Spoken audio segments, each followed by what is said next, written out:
Salam dəyərli şagirdlər. Bugün dəyər nəşrlərinin sınaq imtahanı keçirilmişdi.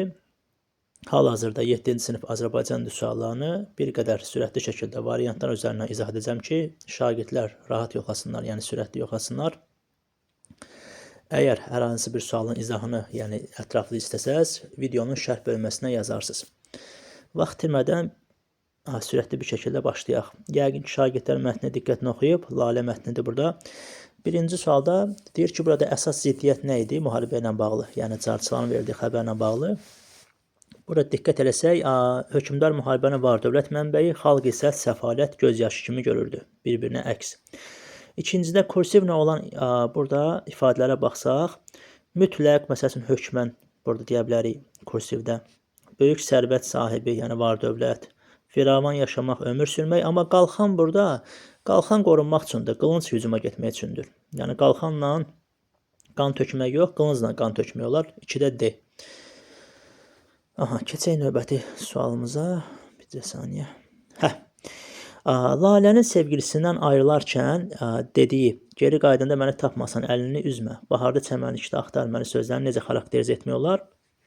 Burada Lalə öz taleyini əvvəlcən hiss edən, uzaq görən sadiq bir qəhrəmandır. Bu daha tam olaraq belə yerinə oturan ifadədir. 4-də B-ni götürə bilərik.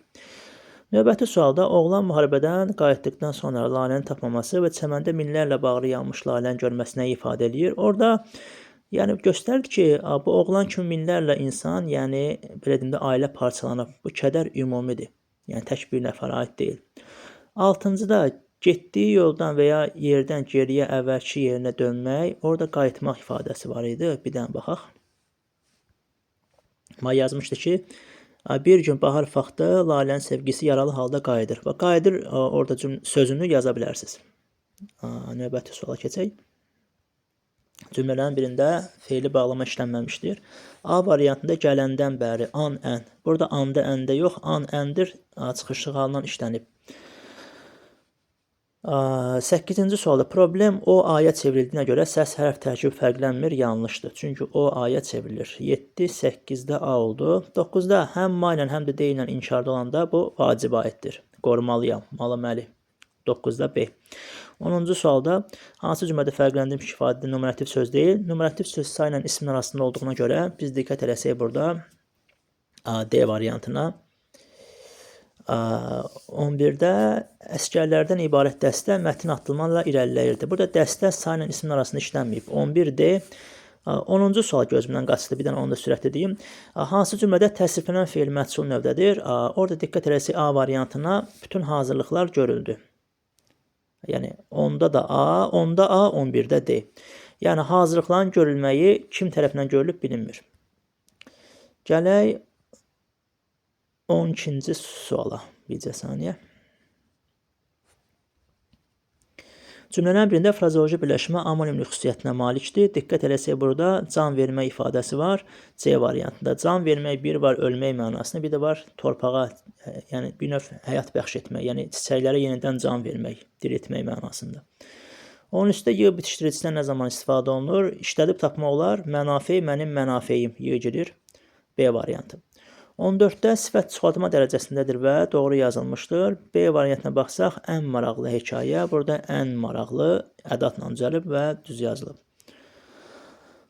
15-ci sualda diqqət eləsək, burada yəni yaraşıq, zinətləndirmək, yaraşıq verən, yəni süsləmək A variantını götürə bilərik. 15-də A. 16-cı suala keçək. Qeyri-müəyyən təsir altında olan isim işlənməmişdir deyir. Diqqət eləsək, odun yardı, odunu yardı, çörək pişirdi, çörəyi pişirdi. Amma bağban mişarla quru budaqları kəsməyə başladı. Burada budaqları, bu qeyri-müəyyən yox, müəyyəndir. D variantı.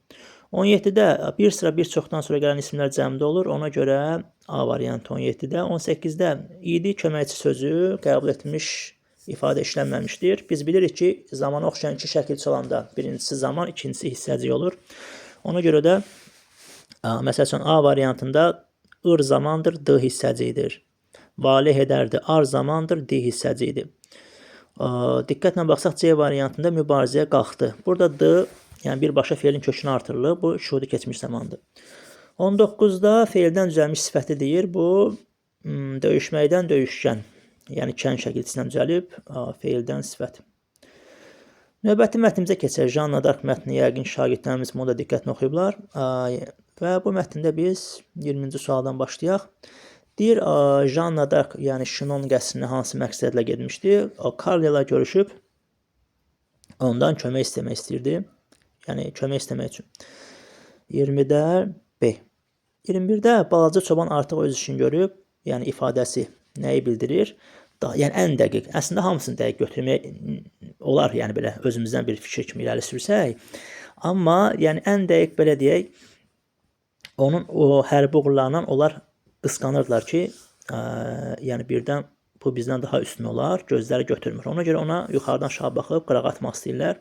C variantı daha məntiqlidir. 22-də hərbi uğurunun hansı şəhərlə bağlı olduğunu müəyyən edin. Orada ilk döyüşü Orlean şəhərində idi. D variantı.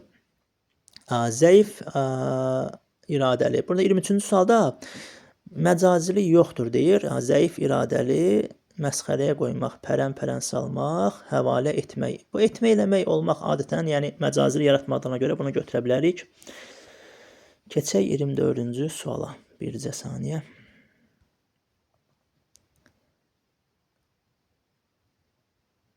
Aha. 24-cü sualda mətnin ümumi məzmununa əsasən Janna Darkın qələbələrinə əsas hərəkət verici qüvvəsi kimi nəyi qəbul etmək olar? Onun sarsılmaz inancı və öz missiyasına olan sadiqliyi və bu inamın ətrafındakı könüllərə ötürülməsi. Yəni öz belə deyim də inancında o bütöv idi, yəni sadiq idi öz inancına. Yolunda qəti idi. İnancı möhkəm idi ona görə. 25-ci sualda isə deyir imarət sözünün qarşılığı, yəni sinonimini. Burada diqqətlə baxsaq, qəsr sözünü imarətin qarşılığı kimi yaza bilərik, qəsr sözünü. Belə bütün sualları sürətli bir şəkildə deməyə çalışdıq. İnşallah ki, gözdən qaçan bir şey olmadı. Hər hansısa bir təklif iradınız olarsa, videonun sonunda, yəni şərh bölməsində qeyd edə bilərsiniz. Əgər video sizin üçün faydalı oldusa, videonu bəyənməyi və kanala abunə olmağı unutmayın. Təşəkkür edirəm.